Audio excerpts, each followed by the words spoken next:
de uma criatura que recebe um conhecimento, nós distribuímos os aprendizes em dois grupos. Toda pessoa que recebe um conhecimento, ou que adquire um conhecimento, ela se comportará de duas únicas maneiras. E nós chamaremos a esses métodos, o primeiro deles de método dogmático. Dogmático no sentido teológico. E ao outro nós chamaremos de método heurístico. Em que consiste o método dogmático depois que a gente aprende uma coisa? São métodos quanto à forma de receber um conhecimento. Reações do estudante diante de um conhecimento. Quando é que ele tem um conhecimento dogmático? Quando ele lê um livro, lê uma obra qualquer, ou ouve uma palestra, e ele sai com aquilo na cabeça como se aquilo fosse o tudo. Ele já sabe tudo. Ali naquele livro está a verdade absoluta.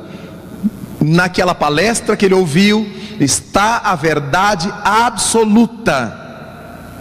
Ele não tem flexibilidade para admitir que todo livro trata, discute, apresenta a ideia de um autor que o escreveu. E da mesma forma que um autor concebe as coisas de uma forma, um outro autor conceberá aquela mesma coisa de outra forma, sem que um seja inimigo do outro, apenas mostrando ângulos de visão diferentes. O dogmático, o aprendiz dogmático, não se interessa em saber se há outras ideias a respeito daquele mesmo tema, se alguém aprofundou aquele mesmo tema, se ele tem condições de aprofundar esse tema. Então ele toma as lições que aprende como a palavra de Deus, intocável, como se a palavra de Deus tivesse que ser intocável. Deve ser tocável até para a gente se acostumar com ela.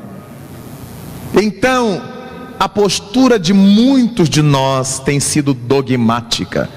As pessoas já não dizem, a doutrina espírita explica, diz assim, e o Divaldo falou? Não, Raul falou, Chico falou.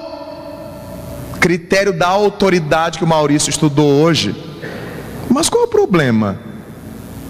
A gente pode se equivocar ao emitir uma ideia, ou a gente pode emitir uma ideia sem que ela esteja completa na nossa emissão,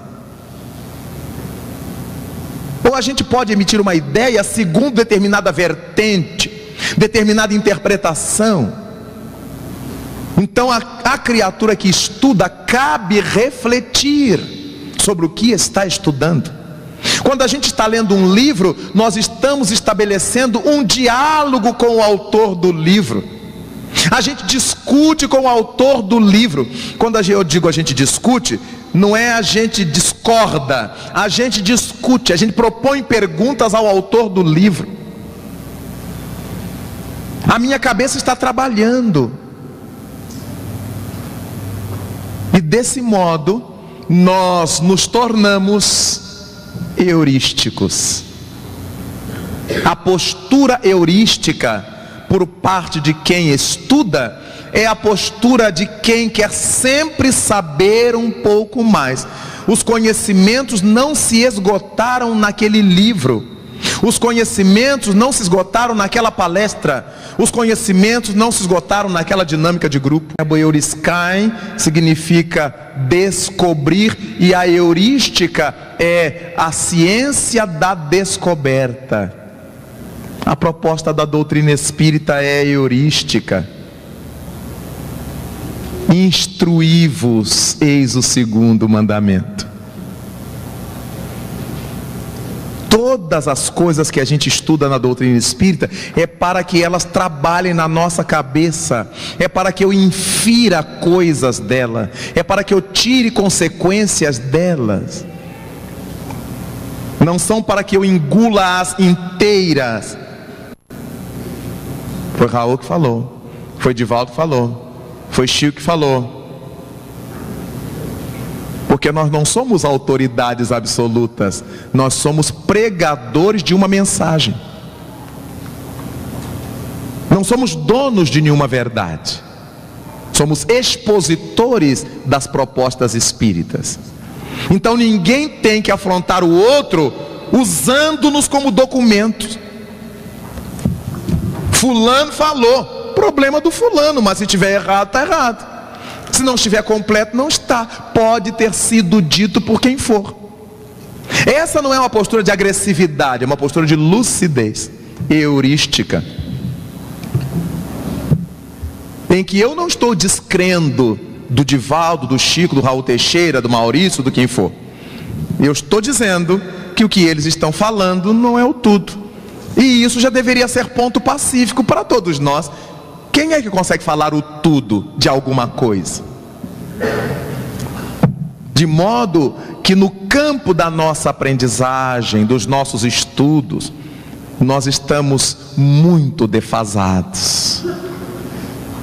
A preguiça mental, e isso não foi dito por nenhum espírito, foi dito por um cientista que estuda o cérebro humano e a inteligência humana. Quando nós começamos a ler uma coisa e não entende, isso é muito difícil, deixa para lá. Na outra encarnação, quando eu não começo a aprender agora, na outra eu também não saberei. Eu só terei facilidades na próxima quando eu começo a criar essa facilidade hoje. Seria uma postura heurística?